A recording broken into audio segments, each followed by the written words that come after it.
Yeah, in the state of Michigan, when we think about tar spot, for the last couple of years, we've had some tar spot, but it hasn't been as bad as it was 3 years ago. So when we think about that cycle of where we're at, we know that it's going to rear its head again. So here at Golden Harvest, first we start with traditional breeding. We really pride ourselves on having strong disease tolerance with our hybrids that we bring to market.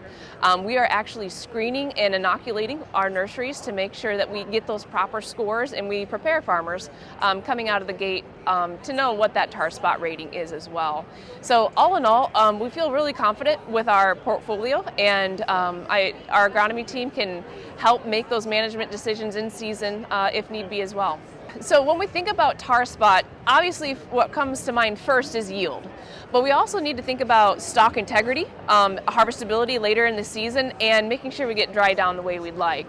So when we think about how we manage this disease, we think about crop rotation, of course, but our first line of defense has always been a fungicide.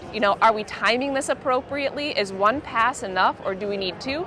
Are we coming across with the right product as well? There's a lot of fungicides on the market. Are we choosing the right ones for tar spot specifically?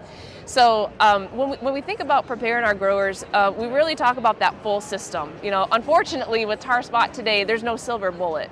So really thinking about crop rotation, hybrid selection probably is my first method of action against tar spot, and then really monitoring that crop in the field. When we first start seeing a lesion, it's time to go. And maybe for some of us here in Michigan, we may need 2 passes with that fungicide. Soybeans, when we think about it, there's a lot of upheaval right now when it comes to what we can spray over the top. We don't have a magic 8-ball to tell the future, but what we will provide is choice and options. We have multiple herbicide traits that growers have flexibility dependent on their choice and what the industry goes to. On top of that, we're looking in terms of SDS. We're always focused on nematodes, especially in our Michigan sands, and really just focusing on flat out yield. We think about the yield curve that corn has had. Perhaps soybeans hasn't been as dramatic as what corn has been in year-over-year increase. And I think when we think about that, we think about that full package to deliver yield to our growers. There's been a lot of conversation recently on seeding rate when it comes to soybeans. There are some folks who are going after very low populations, and there's some that are going after very high populations. Here in the state of Michigan, we have a few things to consider. One, primarily, is white mold. We think about really high populations. We think about airflow through that canopy. Sometimes when we go after high populations, we run into white mold issues.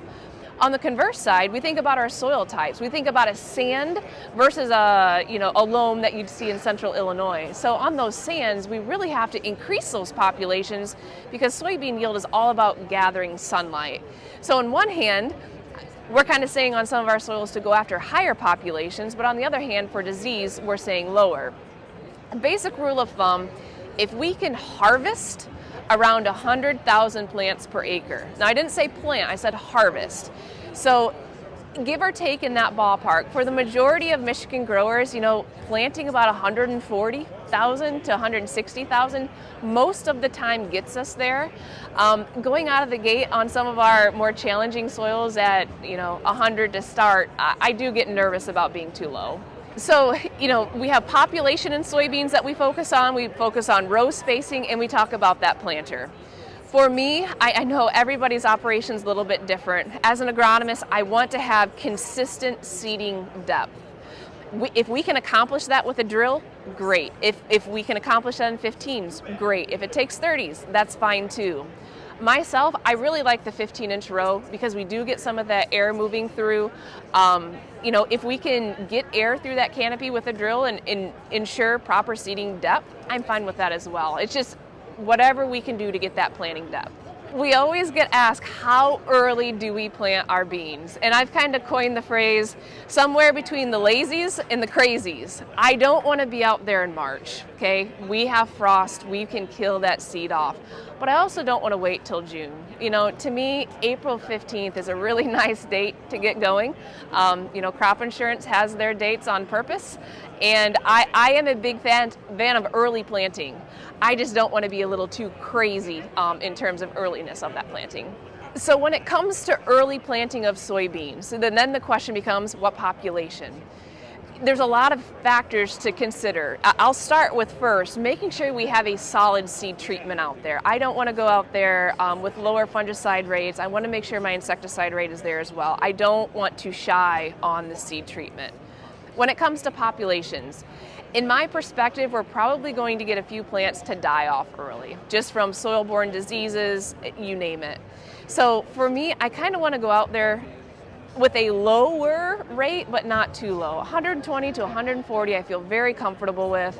I don't think we need to go out of the gate with 200,000 to start, unless we're using a drill, and we may consider something different there. But most of the time, hovering that 140 to 160, I feel pretty confident with. The outlier comes when we get later in the season and we're approaching June. We really need to increase those populations due to the fact we're trying to build a canopy as soon as we can. And higher populations can get us that canopy of soybeans sooner. Each year, Golden Harvest puts out an Agronomy in Action research book. It's up on our website, www.goldenharvestseeds.com. You can go ahead and download that and take a look at the research that we're trying.